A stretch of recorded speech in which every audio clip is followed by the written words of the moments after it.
UP के रक्षक, हम विश्व हिंदू परिषद, हम राष्ट्र के हैं रक्षक। विश्व हिंदू परिषद, विश्व हिंदू परिषद। आज 14 अगस्त अखंड भारत स्मरण दिन। अपने 14 अगस्त के दिन धर्म के आधार पे भारत माता के दो टुकड़े हुए, एक पाकिस्तान और दूसरा हिंदुस्तान।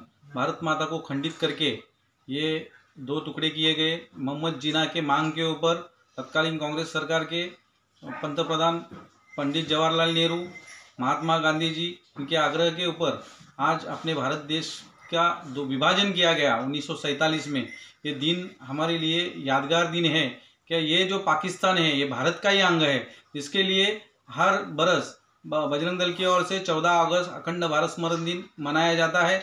और इस दिन का हम लोग स्मरण करते हैं कि एक ना एक दिन पाकिस्तान भी लेके ही रहेंगे और भारत में विलीन करेंगे।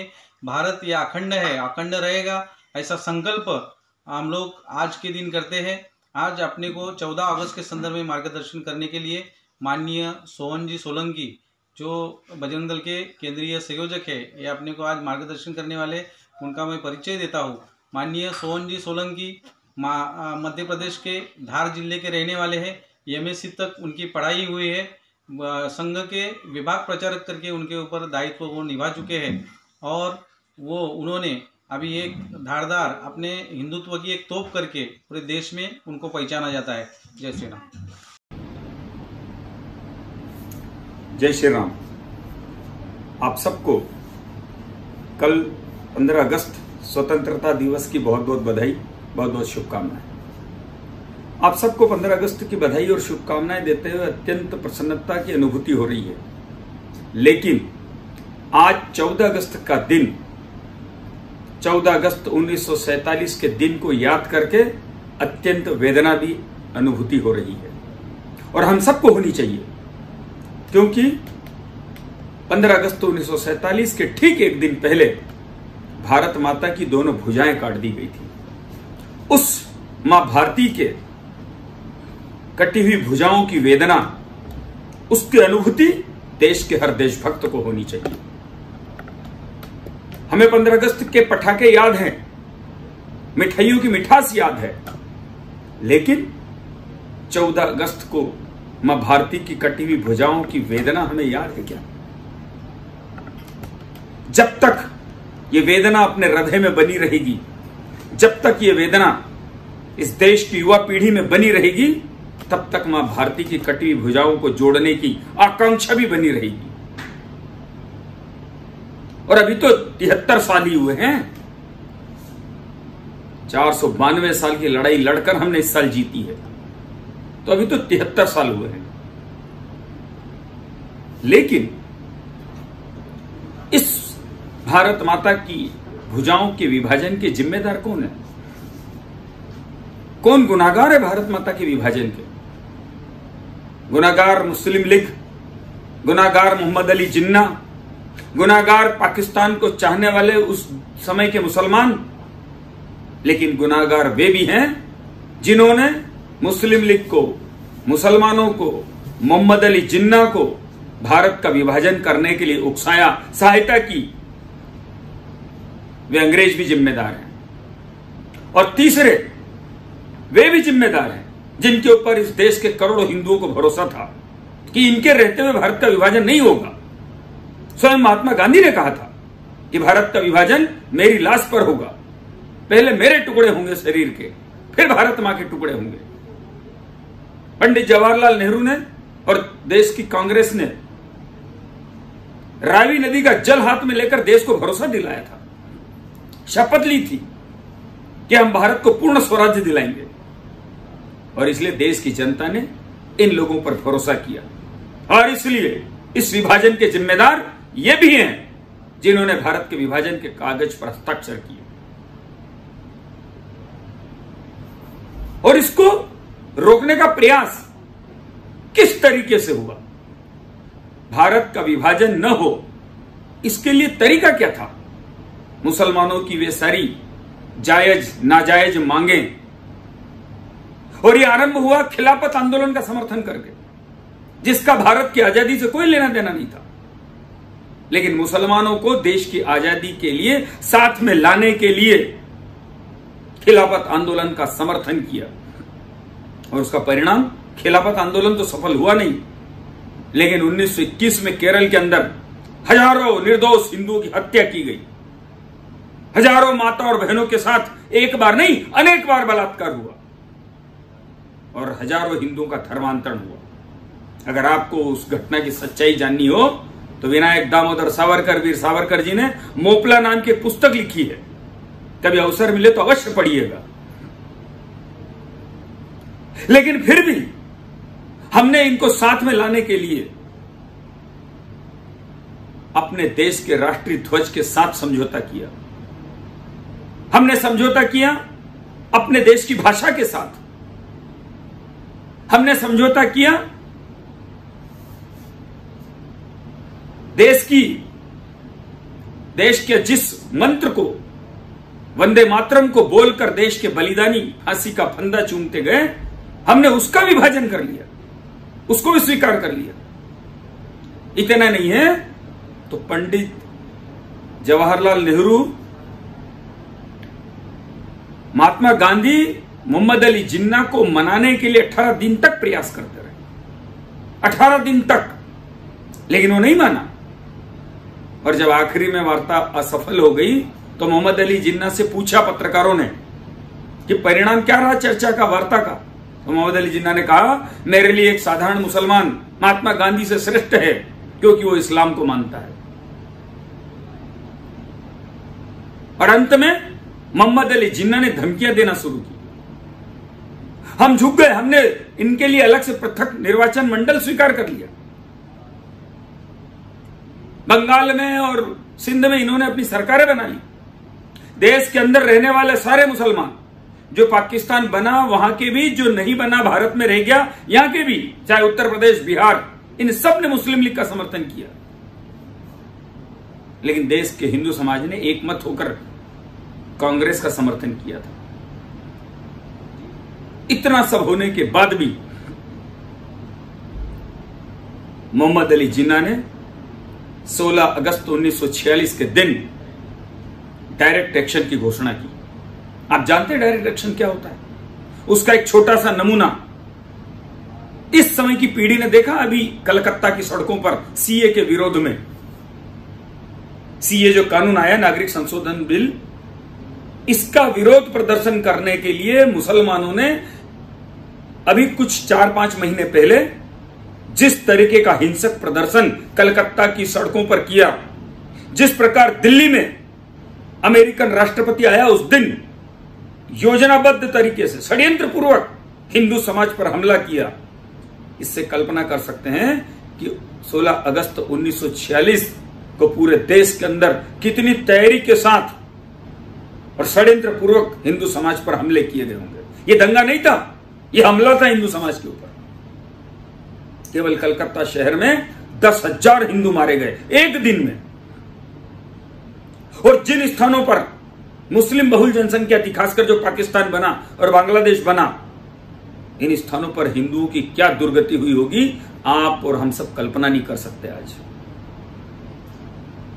अगर गृह युद्ध हुआ होता तब भी इतने हिंदू नहीं मारे जाते जितना शांति का पाठ हमको पढ़ाकर इतने हिंदुओं की हत्या हुई। शांति की परिभाषा भी उसी की शांति होती है जो ताकतवर होता है। कमजोर व्यक्ति जब शांति बोलता है तो ये उसकी कमजोरी है, ये उसकी कायरता होती है। 20 लाख हिंदुओं की हत्या हुई केवल 2 वर्षों में।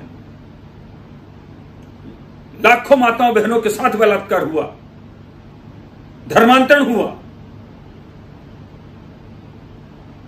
आपने अगर गदर फिल्म आई थी कुछ वर्षों पहले देखी हो तो उसके आरंभ के 15 मिनट देखिएगा। पाकिस्तान से ट्रेन भरकर आई, ट्रेन लाशें भरी थी।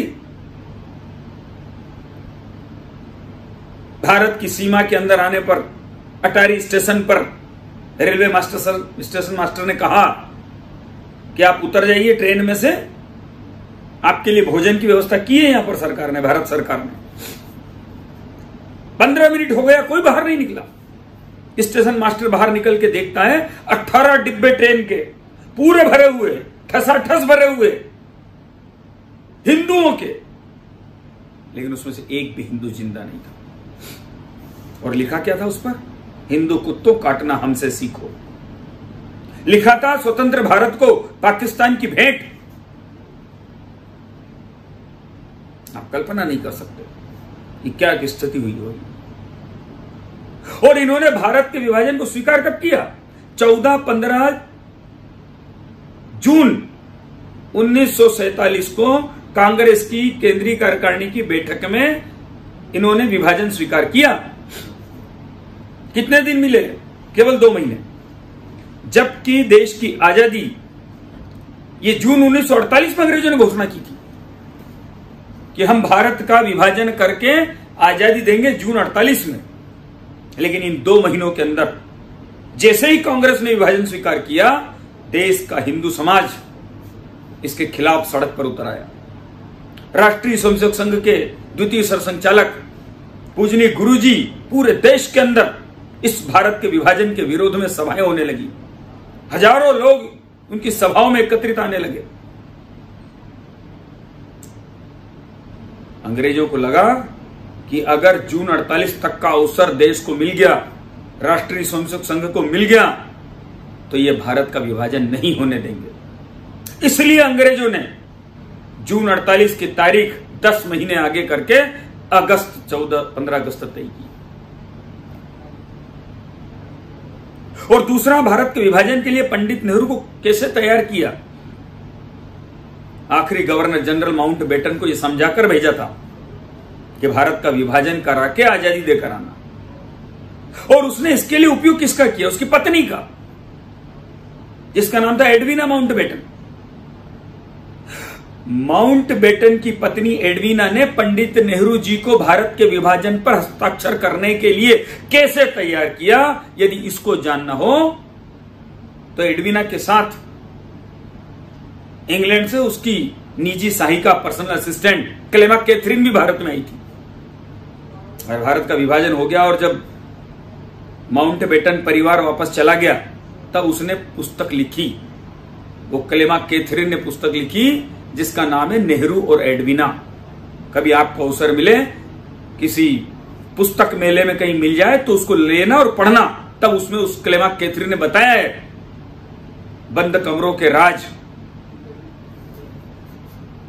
किस कीमत पे हमने देश की आजादी पाई है। ये बिना खड़ग और बिना ढाल के नहीं मिली है। 2 साल में 20 लाख हिंदुओं ने अपना प्राण दिए हैं। लाखों माताओं बहनों का शील भंग हुआ है, अनेक बार हुआ।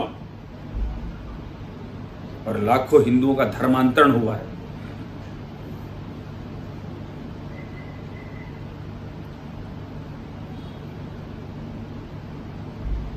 पराया हो गया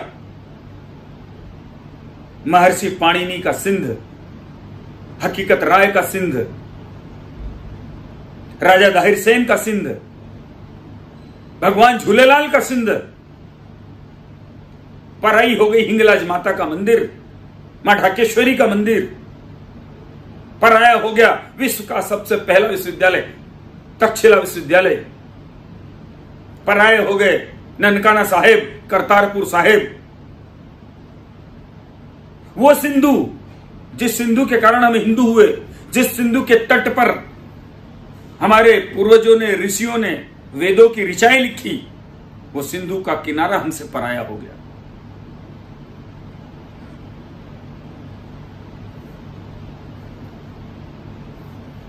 आज 73 वर्षों के बाद जिस वेदना को हम व्यक्त कर रहे हैं, कई बार मन में प्रश्न खड़ा होता है कि देश के अंदर तो हालत ठीक नहीं है और हम पाकिस्तान और बांग्लादेश को मिलाने की बात कर रहे हैं, अखंड भारत की बात कर रहे हैं। और हम पाकिस्तान और बांग्लादेश की ही बात क्यों कर रहे हैं?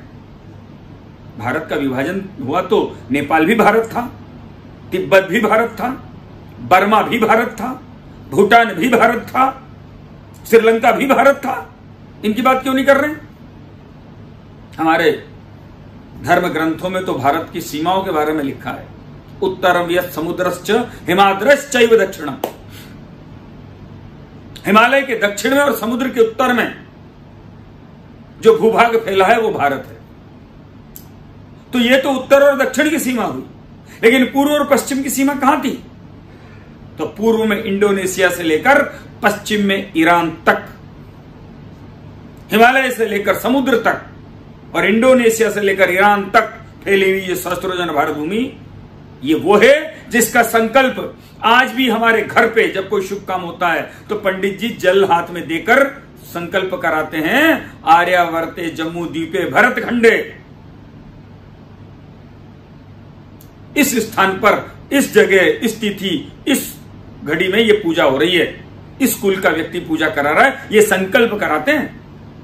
ये वो आर्यावर्त जम्मू द्वीप भरतखंड जिसकी सीमाएं थी।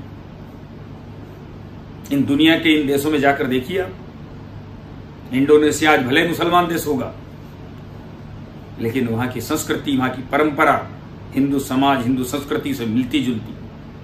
बाकी तो सब बौद्ध देश है, बाकी तो सब बौद्ध हैं, चाहे वो बर्मा होगा, चाहे कंबोडिया होगा, चाहे श्रीलंका होगा, नेपाल हिंदू देश है। तो इन देशों में हम जाते हैं तो लगता नहीं है कि हम भारत के बाहर आए। ये राजनीतिक रूप से अलग हो सकते हैं, लेकिन सांस्कृतिक रूप से ये सारे देश एक हैं। सांस्कृतिक रूप से अगर कोई देश अलग है तो बांग्लादेश है, वो पाकिस्तान है और अफगानिस्तान है। लेकिन मन में प्रश्न आता है कि आखिर ये भी सांस्कृतिक रूप से एक होंगे क्या?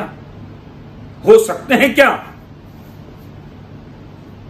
तो कई बार असंभव लगने वाली घटनाएं भी बहुत शीघ्रता से संभव हो जाया करती है। किसी ने सोचा था कि 6 साल पहले कि भारत योग दिवस मनाएगा, तय करेगा और पूरी दुनिया योगासन करती हुई नजर आएगी? 6 साल पहले किसी ने सोचा था कि भारत में ऐसे 6 साल भी बीतेंगे कि एक दिन 1 रुपए का भी भ्रष्टाचार नहीं होगा? 6 साल पहले किसी ने सोचा था क्या कि भारत की आम जनता स्वच्छता के प्रति इतनी जागरूक हो जाएगी? 1 साल पहले क्या किसी ने सोचा था कि जिस 370 और 35 से धारा हटाने के बदले में धमकी दी जा रही थी कि कश्मीर घाटी में कोई झंडा तिरंगा उठाने वाला नहीं मिलेगा, लेकिन 370 हटी, 35 से भी हटी, और साल भर से जहां कभी पाकिस्तान के झंडे लहराए जाते थे, आज वहां भारत के झंडे लहराए जा रहे हैं और कुछ भी नहीं होगा देश में, कुछ भी नहीं हुआ। किसी ने सोचा था क्या? वो हाफिज सईद चिल्ला रहा था कि अगर अयोध्या में राम जी का मंदिर बना तो अयोध्या से लेकर काबुल तक कोहराम मच जाएगा। मंदिर तो शुरू हो गया, भूमि पूजन हो गया, कौन सा कोहराम मचा? एक पत्थर नहीं फीका पूरे हिंदुस्तान में। 18 करोड़ लोगों ने देखा, दुनिया के अधिकांश देशों ने देखा और अभी तक देख रहे हैं लोग। तो क्या महत्व है इस मंदिर का? आखिर इतना क्यों महत्व है इस भूमि पूजन का? क्योंकि ये भूमि पूजन उस विजय का प्रतीक है जो 1308 साल से हमारे पूर्वज और हम लड़ते आ रहे हैं। मैं 1308 साल कह रहा हूं, 492 नहीं कह रहा हूं। 492 साल बाद बाबर पराजित हुआ, लेकिन हिंदू इस इस्लामी आक्रमणों के संघर्ष में 1308 साल बीत विजय हुआ है। सन 712 में इसी सिंध पर यह पाकिस्तान में चला गया, यहीं की राजा दाहिर सैन को धोखे से मारा था बगदाद से आने वाले, बगदाद के इनके सेनापति मोहम्मद बिन कासिम ने।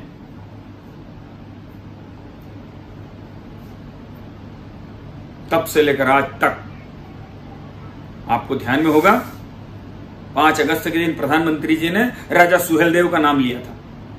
जानते हैं राजा सुहेलदेव कौन? बाबर के भारत में हमला करने से भी 500 साल पहले सन 1033 को बाबर ने हमला किया था 1526 को। 1033 को मोहम्मद गजनवी जिसने सोमनाथ का मंदिर तोड़ा था, उसका भांजा सालार मसूद भारत में हमला करने आया और पहुंचा था बहराइच तक, उत्तर प्रदेश के अंदर लखनऊ अयोध्या के पास। और तब बहराइच के राजा सुहेलदेव ने आसपास के 7 राजाओं की सेना को संगठित करके सालार मसूद की 50,000 की सेना सहित सालार मसूद की गर्दन काटी, वो थे राजा सुहेलदेव। 150 साल तक उसके बाद किसी मुस्लिम आक्रमणकारी की हिम्मत नहीं हुई भारत में हमला करने की। 150 साल तक उस राजा सुहेलदेव का नाम देश के प्रधानमंत्री जी ने लिया था। आपको आश्चर्य होगा, यही 712 में मोहम्मद बिन कासिम ने धोखे से राजा दाहिर सेन की हत्या की और उसका लड़का राजा दाहिर सेन का जब राजस्थान आया और बप्पा रावल के पास आया, बप्पा रावल को राजा नहीं थे, वे हारित ऋषि के आश्रम की गायें चराया करते थे। लेकिन हारित ऋषि ने उनकी शक्ति, उनके सामर्थ्य को पहचान कर एक सुसंगठित सेना बप्पा रावल के नेतृत्व में तैयार की थी। और जब बप्पा रावल ने तलवार उठाई और इनको मारते मारते कहां तक गए, ईरान की सीमा, अफगानिस्तान और ईरान के बीच हिंदू कुश पर्वत, क्योंकि अफगानिस्तान भी हमारा ही था ना तब तो, हिंदू कुश पर्वत पर भगवा झंडा गाड़ कर आए और बोल कर आए कि अब अगर इसको पार किया तो बगदाद में आकर मारूंगा। कितने साल? 300 साल। 712 के बाद अगला हमला 1001 में मोहम्मद गजनवी ने किया और उसको भी सोमनाथ पहुंचने में 25 साल लगे। मोहम्मद गजनवी ने पहला हमला 1001 में किया और सोमनाथ का मंदिर 1025 साल लग गए मोहम्मद गजनवी को भी अफगानिस्तान के पार की जो सीमा आज है उस ईरान की सीमा को पार करके सोमनाथ तक पहुंचने में। इसलिए जो भूमि पूजन है ना, ये भूमि पूजन, ये हमारे पूर्वजों के पराक्रम और शौर्य के पुनर्जागरण का, पुनर्स्मरण का ये भूमि पूजन है। ये भूमि पूजन हिंदुओं की उस सुप्त चेतना के जागरण का भूमि पूजन है जिसको षड्यंत्र पूर्वक कुचलने का प्रयास किया, समाप्त करने का प्रयास किया, हमारे अस्तित्व को चुनौती दी गई। क्यों तोड़े मंदिर? केवल लूटने के लिए? क्यों जलाए गए हमारे धर्म ग्रंथ? नालंदा विश्वविद्यालय बिहार में बख्तियार खिलजी ने जलाया, 6 महीने तक धर्म ग्रंथ हमारे जलते रहे। हमारे पूर्वजों से हमको दूर रखा गया। इस देश की पीढ़ी को उसके खून से परिचय नहीं कराया गया कि हम किन की संतान हैं। छत्रपति शिवाजी, गुरु गोविंद सिंह जी और राणा प्रताप के शौर्य और पराक्रम को इनके कारण देश के हिंदू युवाओं को नहीं पढ़ाया गया। और आपको आश्चर्य होगा, पहली पुस्तक देश की आजादी में जिस पर प्रतिबंध लगाया था पंडित जवाहरलाल नेहरू ने, जो पढ़ने के लिए नहीं है, जो पढ़ाने और पढ़ने योग्य नहीं है, जानते हो कौन सी? कवि भूषण की लिखी हुई शिवा बावनी, उस पर प्रतिबंध लगाया था। क्या था ऐसा उसमें? दावा द्रुमदुंड पर रचिता मृग झुंड पर भूषण वितुंड पर जैसे मृगराज है। जैसे जंगल में आग फैलती है, जैसे हिरणों के झुंड पर शेर, जैसे कंस के ऊपर कृष्ण, जैसे अंधेरे के ऊपर प्रकाश, ऐसे ही इन मुस्लिम हमलावरों के ऊपर शिवाजी। दावा द्रुमदुंड पर रचिता मृग झुंड पर भूषण वितुंड पर जैसे मृगराज है। कान्हा जिमी कंस पर, तेज तम अंश पर, और यो मुगल वंश पर शेर शिवराज है, शेर शिवराज है। हमारे महापुरुषों से हमको परिचित नहीं होने दिया। आप देखिए, अभी तानाजी फिल्म आई थी, देश के युवाओं को पहली बार पता चल रहा कि शिवाजी की सेना में ऐसा भी कोई सेनापति था, योद्धा था। और ऐसे कितने, एक का भी परिचय देश की पीढ़ी को नहीं है। बाजीराव के बारे में थोड़ी सी जानकारी तब पता चली जब बाजीराव मस्तानी फिल्म आई भारत में। कितना इस देश के युवाओं को भ्रमित किया गया, और कैसा भ्रमित किया गया। आज तक हमको पढ़ाया जा रहा है आर्य बाहर से आए। कौन पढ़ा रहा है? वो अंग्रेज।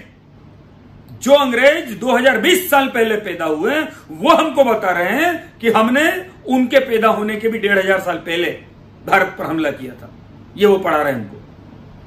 एक कपोल कल्पित स्टोरी तैयार की गई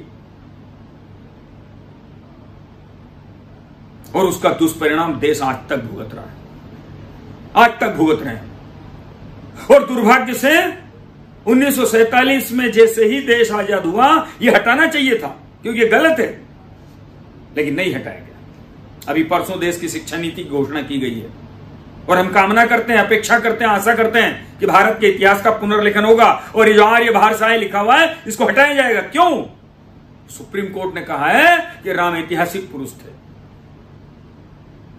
और आज का विज्ञान और आज के हिसाब से भी अगर गिनती करें तो भी वो 10,000 साल पुराने थे। आज भारत के इतिहास के पुनर्लेखन की आवश्यकता है।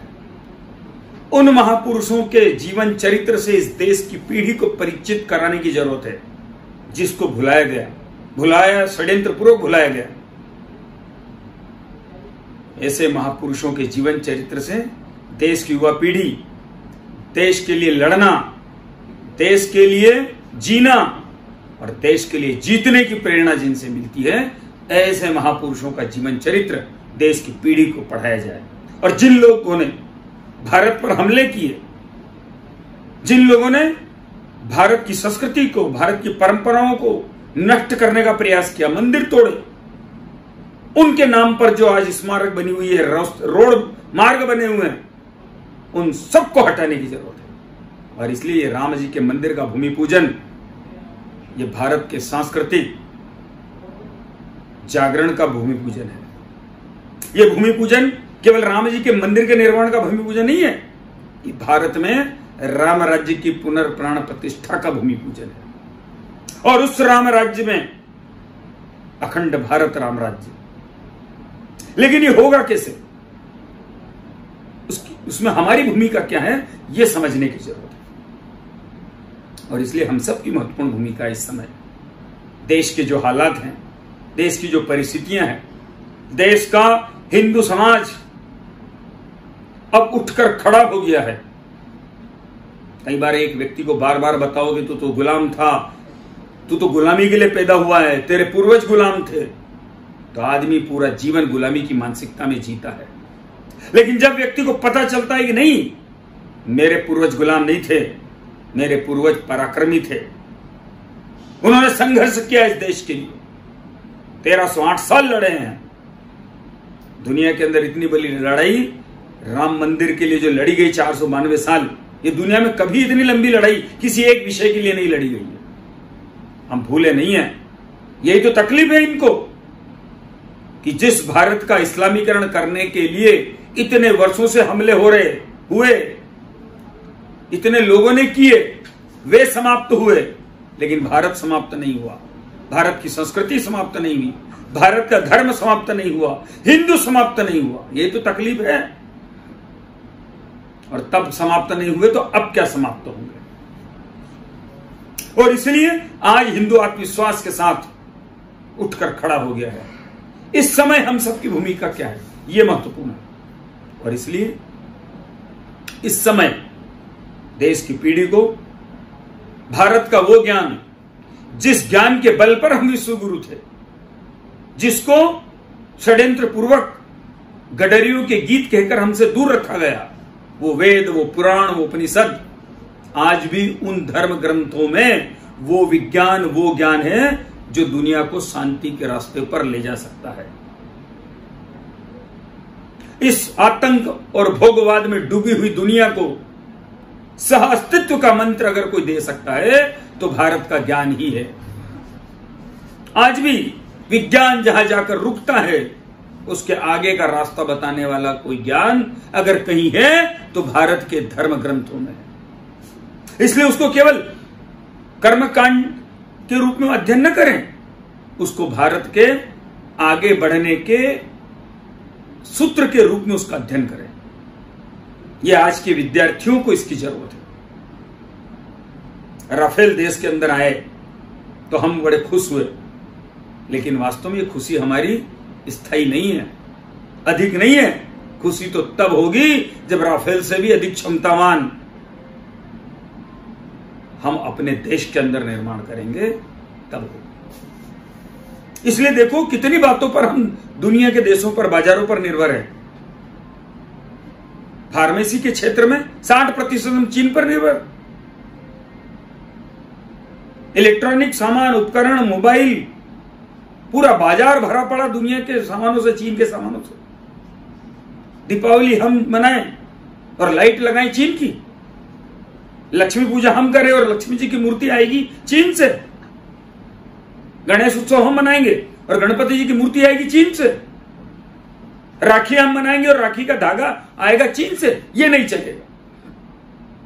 इसलिए इस समय देश के युवाओं को जरूरत है एक स्वाभिमानी, स्वावलंबी भारत निर्माण करने की दिशा में आगे बढ़ने की।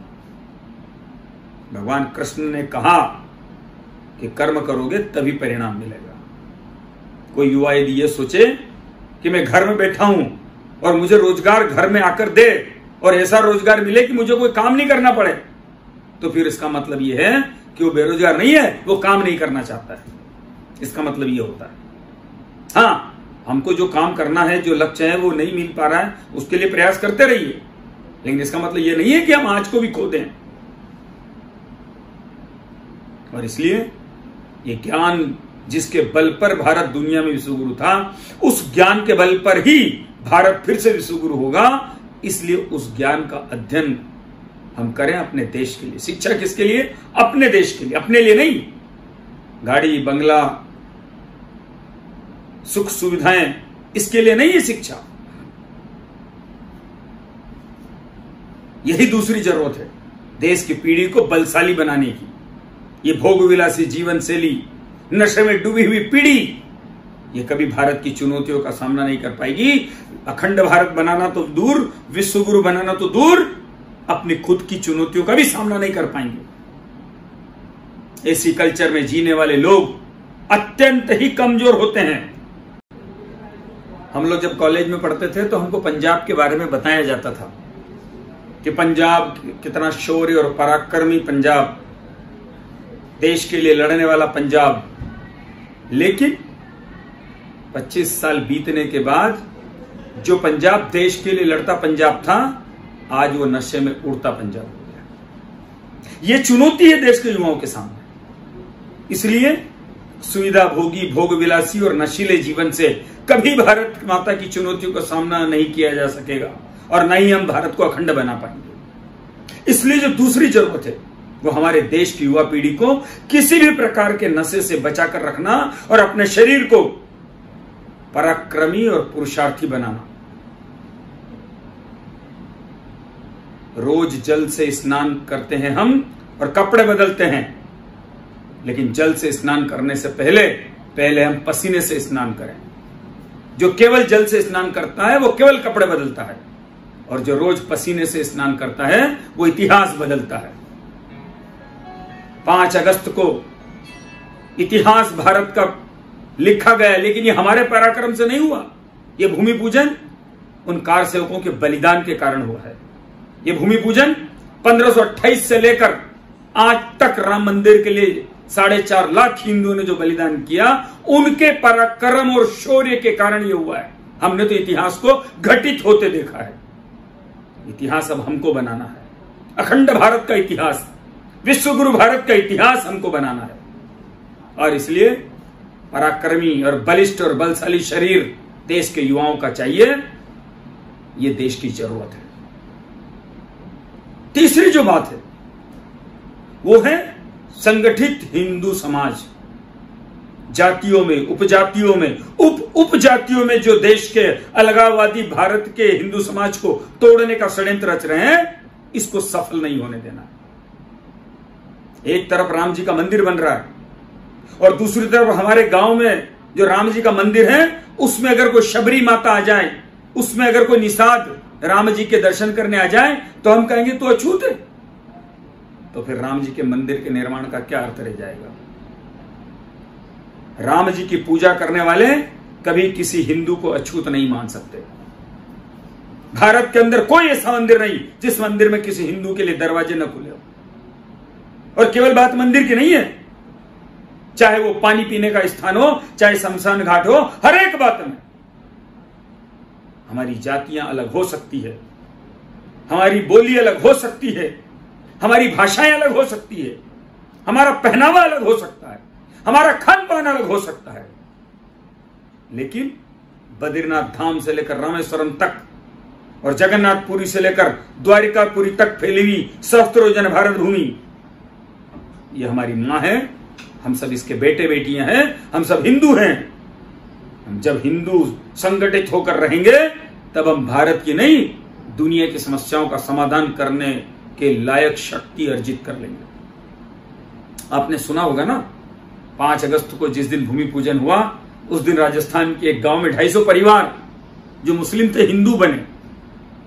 यह आरंभिक लक्षण है। आने वाले समय में देश में ऐसी अनेकों घटनाएं घटेगी और इसलिए हमारी पाचन शक्ति चाहिए कि अगर कोई अपने पूर्वजों के धर्म में आना चाहता है तो हम उसको स्वीकार करें और उसको अपने पूर्वजों के धर्म से परिचय कराएं, उसको उसकी संस्कृति, उसकी परंपरा। आप देखिए, कल की घटना है,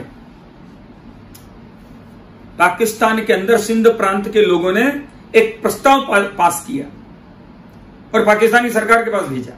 और प्रस्ताव क्या है कि इस सिंध के जो पुरुष है, महापुरुष, वो राजा दाहिर सेन थे, उनकी प्रतिमा लगाने की अनुमति हमको दी जाए।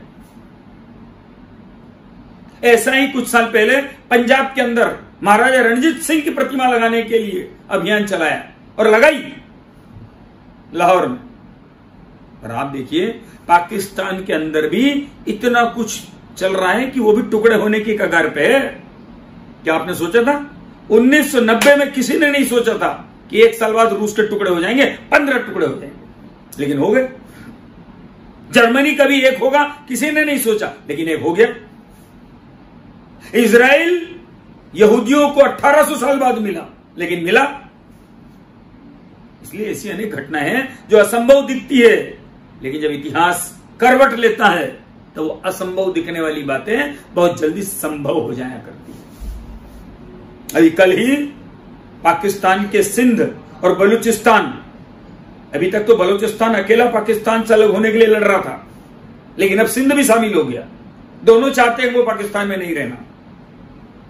जो पीओके है, जो भारत का कश्मीर का हिस्सा जिसको पाकिस्तान ने कब्जा कर रखा है, अभी पिछले 1 साल से उसके अंदर रहने वाले मुसलमानों के भी स्वर बदल गए हैं।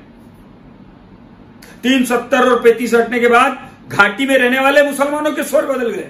आप देखिए, अभी पाकिस्तान के न्यूज चैनल सुनिए, अभी के पिछले महीने भर के, तो पाकिस्तान के मीडिया को कश्मीर घाटी के रहने वाले मुसलमान 1 साल 370 हटने के बाद में क्या प्रतिक्रिया दे रहे हैं पाकिस्तानी मीडिया को। इसलिए पाकिस्तान अभी आज ही सऊदी अरब ने पाकिस्तान को जो आर्थिक सहायता देने का अनुबंध था वो रद्द कर दिया। तेल देने का अनुबंध था, रद्द कर दिया। दुनिया में पाकिस्तान अलग थलग पड़ा हुआ है, एकमात्र चीन के भरोसे है। और चीन कौन सा भरोसे का पालन करता है? चीन का दूसरा अर्थ धोखा होता है। और उसने अपने आसपास के 7 देशों की जितनी उसका कुल क्षेत्रफल जमीन है, उसका 43% हिस्सा उसने आसपास के 7 देशों से कब्जा किया हुआ है। चीन भी जिस दिन टूटेगा, उस दिन जैसा रूस टूटा, ऐसे ही टुकड़े होंगे चीन के। और इसलिए टुकड़े होंगे पाकिस्तान के, टुकड़े होंगे चीन के, और अखंड होगा भारत। इसमें हमारी महत्वपूर्ण भूमिका है। अपनी जवानी की जरूरत है इस देश को। देश के अंदर रहने वाले भारत विरोधी लोग, पाकिस्तान हितैषी लोग, आतंकवादी समर्थक लोग, उनको भी हमको ठीक करना है और भारत को अखंड भी बनाना है। और इसलिए अपनी जवानी अपनी मातृभूमि के लिए अर्पित करने का यह समय है। और ये मात्र केवल 4-5 साल की लड़ाई बाकी है। अब 1308 साल की लड़ाई का समापन का समय आ गया है। और हम सौभाग्यशाली हैं कि उस समय आया जब हमारी जवानी जवान हुई। ये उस समय आया जब भारत मां को हमारी जवानी की जरूरत है, तब ये उस समय आया। इसलिए हम बहुत सौभाग्यशाली पीढ़ी के लोग हैं कि जिस दिन को देखने के लिए हमारे पूर्वजों ने इतना बलिदान दिया, 492 साल लड़ाई लड़ी, तब जाके ये राम जी का मंदिर का भूमि पूजन हुआ है। और इसलिए आइए अपनी जवानी की कहानी लिखें। और वो जवानी किस काम की जिसकी कोई कहानी ना हो? बिना कहानी के अगर जवानी बीत जाए तो उस जवानी का जवान होने का अर्थ ही क्या है? तो जवानी जवानी ही क्या जिसकी कोई कहानी ना हो, और वो कहानी ही क्या जिसमें भारत माता की रवानी ना हो। वो जवानी की कहानी किस काम की? बजरंग दल तो एक माध्यम है, अपनी जवानी की कहानी लिखने का अवसर देता है बजरंग दल। अपनी मातृभूमि की सेवा, हिंदू समाज की सुरक्षा और हिंदू युवाओं को संस्कार देने के लिए बजरंग दल देश में काम करता है। और इसलिए आइए, आज 14 अगस्त का दिन अखंड भारत के संकल्प लेने का दिन है। मैं संकल्प लेने का कह रहा हूं, सपने देखने का नहीं कह रहा हूं, क्योंकि सपना जो होता है वो नींद में आता है, अर्धचेतन अवस्था में आता है, बिना विचार करे हुए सपना आता है जिस पर हमारा नियंत्रण नहीं होता, और नींद खुलते ही सपना टूट जाता है, याद भी नहीं रहता कि सपना क्या था। लेकिन संकल्प वो होता है जो जागृत अवस्था में लिया जाता है, जो चैतन्य अवस्था में लिया जाता है, जो विचार पूर्वक लिया जाता है। और संकल्प वो होता है जो नींद आने नहीं देता है जब तक संकल्प पूरा नहीं हो जाता। इसलिए आज हम अखंड भारत बनाने का संकल्प लेते हैं। हम बनाएंगे इन्हीं भुजाओं के पराक्रम से। इसी जीवन में भारत में राम राज्य होगा, अखंड भारत होगा, विश्वगुरु भारत होगा। जो भविष्यवाणियां दुनिया के भविष्य वक्ताओं ने की, स्वामी विवेकानंद ने की, महर्षि अरविंद ने की, गुरु गोलवलकर जी ने की, नस्त्रदामस ने की, वे सब भविष्यवाणियां सत्य होती हुई दिखाई दे रही है बहुत जल्दी निकट भविष्य में। और ये सब भविष्यवाणियां यही कहती है कि भारत एक दिन महाशक्ति होगा, विश्वगुरु होगा, फिर से उठकर खड़ा होगा। उस मां भारती के फिर से उठ के खड़े होने का यह समय आ गया है। यही वो शुभ समय है। ये भूमि पूजन उसी शुभ कार्य का भूमि पूजन है, ये केवल राम मंदिर का भूमि पूजन नहीं है। और इसलिए आइए अपनी जवानी, अपना जीवन मां भारती के चरणों में अर्पित करें। मां भारती के गले में नरमुंडों की माला है, उस माला में जितने शीश कम पड़ेंगे उतने शीश अपनी मातृभूमि के लिए अर्पित करने की तैयारी देश के युवाओं को चाहिए। वो आंखें ही क्या जिन आंखों में अखंड भारत के सपने न हो, संकल्प न हो, वो चित्र न हो अखंड भारत का, तो फिर आंखें ही क्या है। वे कान ही क्या है जिसमें भारत माता के वैभव के गीत न गूंजते हो। वो वाणी ही क्या जिससे मां भारती के गीत न गुनगुनाते हो। वो वाणी ही क्या जिसको सुनकर शत्रुओं के हृदय में दहलते हो। ये भुजाएं क्या जिससे मां भारती के लिए पराक्रम न हो। वो हृदय ही क्या जिसमें मां भारती के लिए ज्वाला न धधकती हो। और वे पैर ही क्या जो हिमालय के उत्तुंग शिखर पर चढ़ने के लिए लालायित न हो। आइए अखंड भारत का संकल्प लें और उसको पूरा करेंगे इस अदम्य आत्मविश्वास के साथ। जो कर्तव्य है, जो भूमिका है हमारी, उसको निभाएं। अधिकार भी मांगने का उसी को अधिकार होता है जो पहले कर्तव्य करता है। और इसलिए अपनी भूमिका हम तय करें अपनी मातृभूमि के लिए, और अदम्य विश्वास रखें, अपने पूर्वजों के शौर्य और गौरव को स्मरण रखें, अपनी संस्कृति पर विश्वास रखें, और उज्जवल भविष्य का संकल्प लेकर हम अपने जीवन को आगे बढ़ें। हम निश्चित ही सफल होंगे, ऐसा विश्वास लेकर आगे बढ़ें। आप सबको प्रणाम करते हुए अपनी बात पूरी करता हूं। जय श्री राम, धन्यवाद।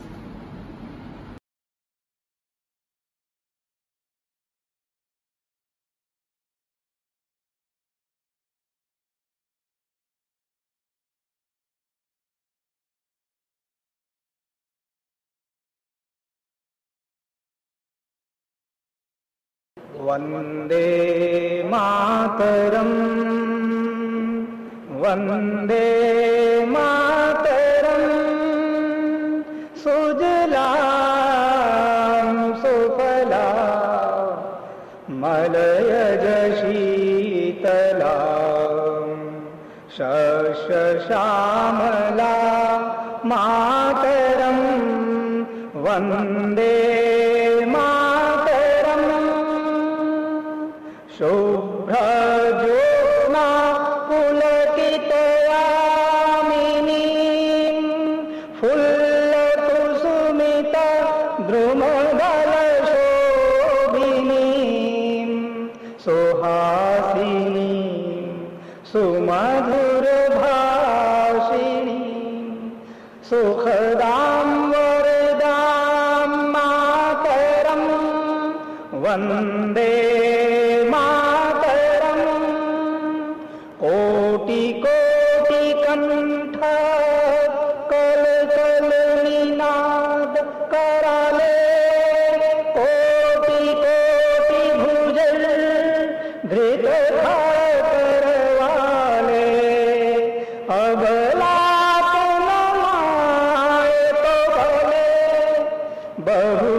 बहुबलधारिणीं नमामि तारिणीं रिपुदलवारिणीं मातरं वन्दे मातरं तुमि वेद्या तुमि धर्मा तुमि हृदि तुमि मर्मा त्वं हि प्राणा शरीरे बाहुते तुमि मा शक्ति हृदये तुमि मा भक्ति तुम्हारी प्रतिमा गड़ी मंदिरे मंदिरे वंदे मातरम त्वं हि दुर्गा दश प्रहरं धारिणी कमला कमलदल विहारिणी वाणी विद्या दायिनी नमामि त्वां नमामि कमला अमलां अतुलां सुजलां सुफलां मातरं वन्दे मातरं श्यामलां सरलां सुस्मितां भूषितां धरणीं धरणीं मातरं वन्दे मातरं वन्दे